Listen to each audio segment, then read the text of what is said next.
പോവുക എന്നത് അല്ലാഹു തആല നൽകുന്ന വലിയ തൗഫീഖാണ്.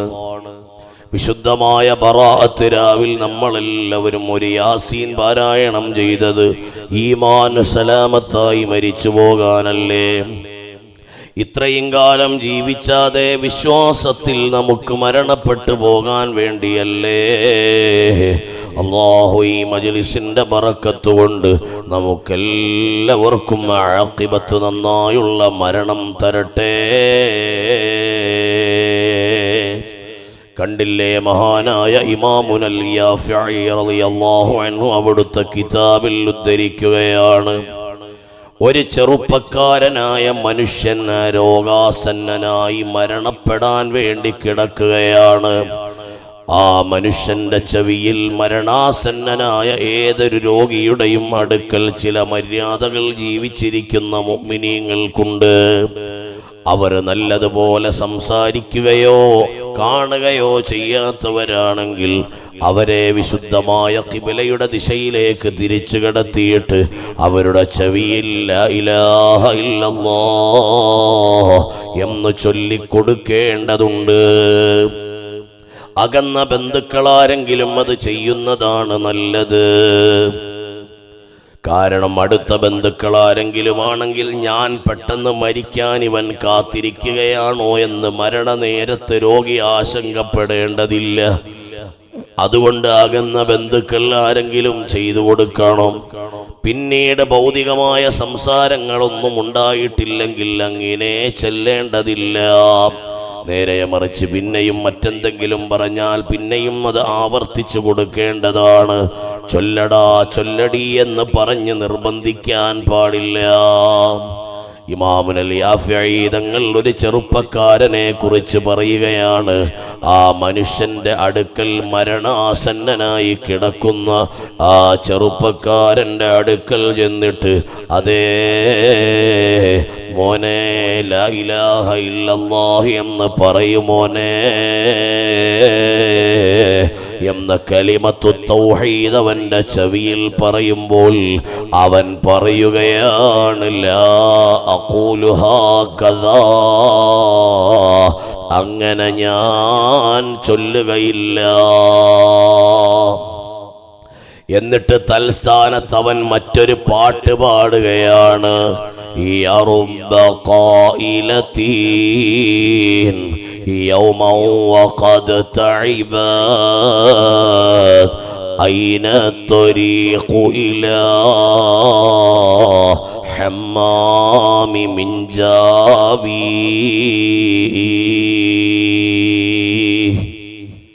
എവിടെ പോയി എൻ്റെ പ്രേയസിയായ, എൻ്റെ പ്രണയിനിയായ, എൻ്റെ കാമുകിയായ മിഞ്ചാബ് എവിടെ പോയി? അവള് കുളിമുറിയിലേക്ക് പോയതാണല്ലോ, അവൾ എവിടെ പോയി? അവളുടെ കുളിമുറി എവിടെ? അവളുടെ കുളിമുറി എവിടെ? പ്രിയമുള്ള സഹോദരങ്ങളെ, ഭൗതികമായ പ്രണയത്തിൽ മത്തുപിടിച്ചാലുണ്ടാകുന്ന ദുരന്തമാണ്.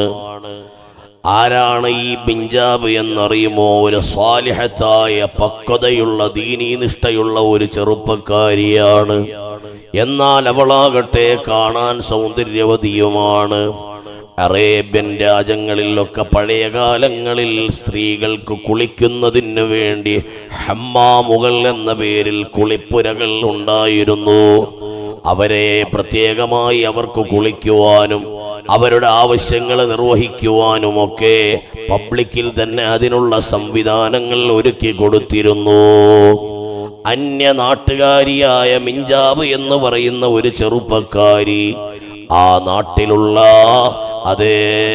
നാട്ടിലുള്ള ഹമ്മാം അന്വേഷിച്ചു വന്നതാണ്. വഴിയരികിൽ നിൽക്കുന്ന ഒരു ചെറുപ്പക്കാരനോട് ചോദിച്ചു, ഈ നാട്ടിലെ കുളിപ്പുര എവിടെയാണ്?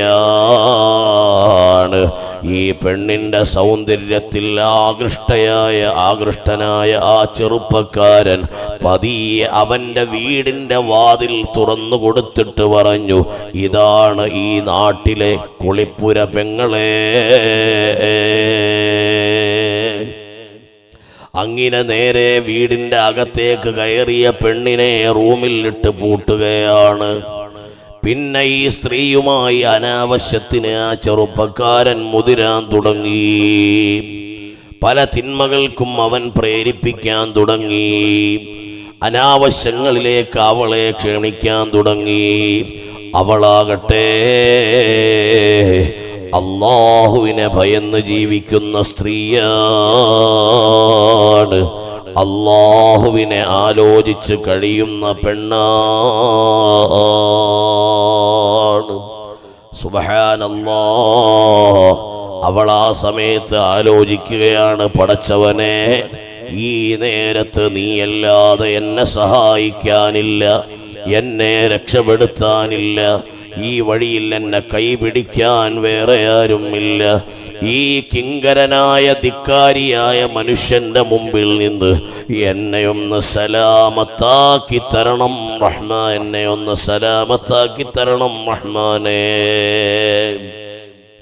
അങ്ങനെ ദുആ ചെയ്തുകൊണ്ട് ഇങ്ങനെ മനസ്സിൽ ഇരിക്കുമ്പോൾ ഇവളുടെ ഖൽബിൽ ഒരു ചിന്ത വരികയാണ്. ഭൗതികമായി ചെറുപ്പക്കാരനോടൊരു സ്നേഹം പ്രത്യക്ഷത്തിൽ അവൾ നടിക്കുകയാണ്. എന്നിട്ട് പറഞ്ഞു, നമ്മളുടെ ഈ സമയങ്ങൾ അറിയാൻ വേറെ ആരും ഇല്ല, നമ്മളെ ആരും കാണാനില്ല, നമ്മളെ ആരും ശ്രദ്ധിക്കാനില്ല, എന്ത് ചെയ്താലും ആരും ചോദിക്കാൻ വരികയില്ല. അതുകൊണ്ട് പ്രിയപ്പെട്ട കൂട്ടുകാരാ, നീ അങ്ങാടിയിൽ പോയി നമ്മുടെ സുന്ദരമായ നിമിഷങ്ങളെ സന്തോഷപൂർണമാക്കാൻ കുറച്ച് പൂ വാങ്ങിക്കൊണ്ടുവരാമോ? കുറച്ച് സുഗന്ധദ്രവ്യങ്ങൾ കൊണ്ടുവരാമോ? അഫീഫുദ്ദീനുൽ യാഫിഈ റളിയല്ലാഹു തആല അൻഹു ഈ സംഭവം പറയാണ്. പെണ്ണ് തന്റെ വലയിൽ അകപ്പെട്ടു എന്ന് മനസ്സിലാക്കിയപ്പോൾ വാതിൽ തുറന്ന് ചെറുപ്പക്കാരൻ ഒരോട്ടം കൊടുത്തു. പക്ഷേ പോകുന്ന വഴിയിൽ ആനന്ദത്തിന്റെ ലഹരിയിൽ വീടിന്റെ വാതിൽ അടയ്ക്കാൻ അവൻ മറന്നുപോയി. അതേ ചെറുപ്പക്കാരൻ ഇറങ്ങി നടന്ന വഴിയിൽ അതേ പതിയെ ഈ പ്രിയപ്പെട്ട സഹോദരി മിഞ്ചാബ് ഇറങ്ങി നടക്കുകയാണ്, രക്ഷപ്പെടുകയാണ്. അല്പനേരം കഴിഞ്ഞപ്പോൾ അതാ ഈ ചെറുപ്പക്കാരൻ ആവശ്യമായ വസ്തുക്കൾ വാങ്ങി വന്നപ്പോൾ പ്രിയപ്പെട്ട സഹോദരിയായ മിഞ്ചാബിനെ കാണാനില്ല. ആ സമയം മുതൽ അവന്റെ വായയിൽ വന്ന 2 വരി കവിതയാണ്. യാ റബ്ബ ഖായിലതീൻ യൗമൻ വഖദ് തഇബത് അയ്ന ത്വരീഖു ഇലാ ഹമ്മാമി മിൻജാബി. ആ പെണ്ണിൽ അവനങ്ങനെ ആസക്തനായി ഈ കവിത പാടി പാടി പാടി പാടി അവന് മനോരോഗിയായി, അവൻ വിഷണ്ണനായി, അവൻ വികാരാതീതനായി, അവൻ രോഗിയായി. അതിങ്ങനെ പാടി അവസാനത്തെ സക്കറാത്തിന്റെ സമയത്തിലും മുസ്ലിമായ ചെറുപ്പക്കാരന്റെ ചെവിയിൽ ചെന്നിട്ട് ഖുൽ ലാ ഇലാഹ ഇല്ലല്ലാഹ് കലിമത്തു തൗഹീദ് ചൊല്ലുമോനെ എന്ന് പറയുമ്പോൾ ഇവന്റെ അവസ്ഥ എന്താണ്? ഇവൻ അപ്പോഴും പാടുന്നത് ഈ പാട്ടാണ്. യാ റബ്ബ ഖായിലത്തിൻ യൗമൻ വഖദ് തഇബത് അയ്ന ത്വരീഖു ഇലാ ഹമ്മാമി മിൻജാബി. കലിമ ചൊല്ലി മരിക്കേണ്ട ചെറുപ്പക്കാരൻ ഈ കവിതയും പാടി തന്റെ പ്രണയിനിയെ ആലോചിച്ചുകൊണ്ട് ഈമാനില്ലാതെ ചത്തുപോയി. ഭൗതികമായ ലോകത്തിൽ എന്തിനെയാണോ നമ്മൾ സ്നേഹിക്കുന്നത്, എന്തിനെയാണോ നമ്മൾ ഇഷ്ടം വെക്കുന്നത്, ആ ഇഷ്ടം വെക്കുന്നതാണ് മരണനേരത്ത് പ്രകടമാവുക. അല്ലാഹ് അല്ലാഹ് അല്ലാഹ് എന്ന് ദിക്ർ ചൊല്ലി നടക്കുന്നവൻ അവന്റെ മരണനേരത്ത് ഓർമ്മ വരുന്നത് അല്ലാഹ് എന്ന ദിക്റായിരിക്കും.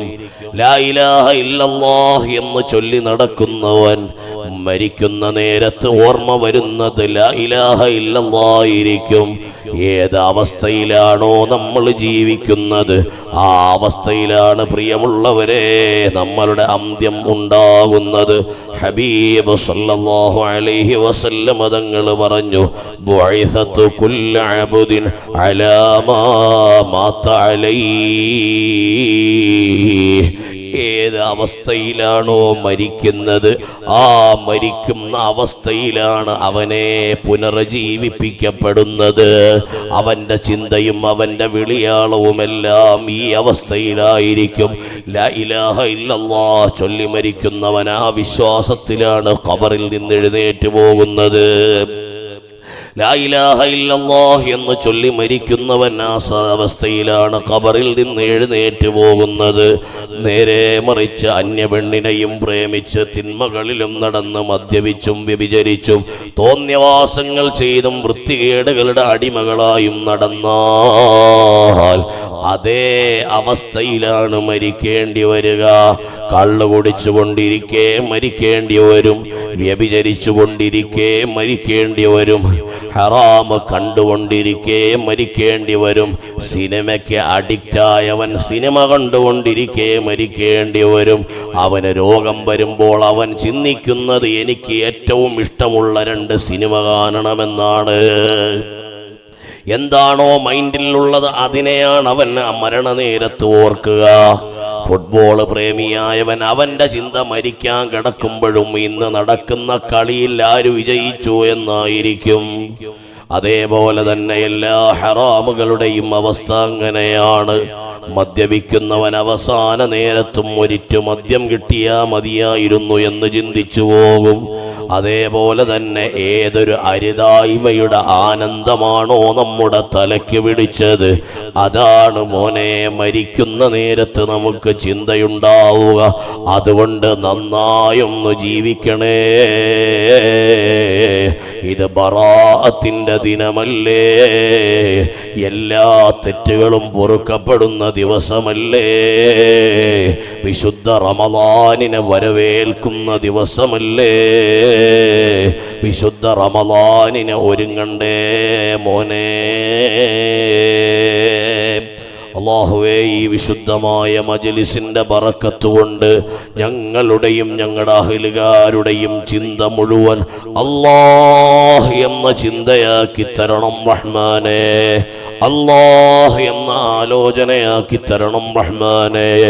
അല്ലാഹ് എന്ന തീരുമാനമാക്കി തരണം റഹ്മാനേ. സ്വാലിഹീങ്ങളെ ഓർക്കുന്ന, സ്വാലിഹീങ്ങളെ ഓർക്കുന്ന, അവരുടെ മൗലിദ് പാരായണം ചെയ്യുന്ന, അവരെ കുറിച്ച് നല്ലത് ചിന്തിക്കുന്ന, അവരുടെ കൂടെ കൂടണമെന്ന് ആഗ്രഹിക്കുന്നവൻ അവസാന നേരങ്ങൾ അവരെ കുറിച്ചായിരിക്കും ആലോചിക്കുന്നത്. അല്ലാഹുവേ, അല്ലാഹ് ഈ മജ്ലിസിന്റെ ഹഖ് ജാഹ് ബറക്കത്ത് കൊണ്ട് അല്ലാഹ് ഏറ്റവും നല്ല കലിമത്തായ മൻ കാന ആഖിറു കലാമിഹി ലാ ഇലാഹ ഇല്ലല്ലാഹ് ദഖലൽ ജന്നാ. അവസാനത്തെ വാചകം ലാ ഇലാഹ ഇല്ലല്ലാഹ് എന്നായാൽ അവൻ സ്വർഗത്തിൽ കടന്നു എന്നാണ് നബി സല്ലല്ലാഹു അലൈഹി വസല്ലം തങ്ങൾ പറഞ്ഞത്. അഥവാ മഹ്ശറിന്റെ എല്ലാ ഘട്ടങ്ങളും അവൻ എളുപ്പമായിരിക്കും, ഖബറിലെ കാര്യങ്ങൾ അവന് എളുപ്പമായിരിക്കും. അല്ലാഹു സുബ്ഹാനഹു വ തആല ഈമാൻ സലാമത്തായി മരിക്കാനുള്ള ഭാഗ്യം ഈ വിശുദ്ധമായ മജ്ലിസിന്റെ ബറക്കത്ത് കൊണ്ട് ഞങ്ങൾക്കും ഈ മജ്ലിസിൽ കൂടിയവർക്കും ഞങ്ങളുമായി ബന്ധമുള്ള എല്ലാ വിശ്വാസികൾക്കും നീ നൽകണേ അല്ലാഹ്.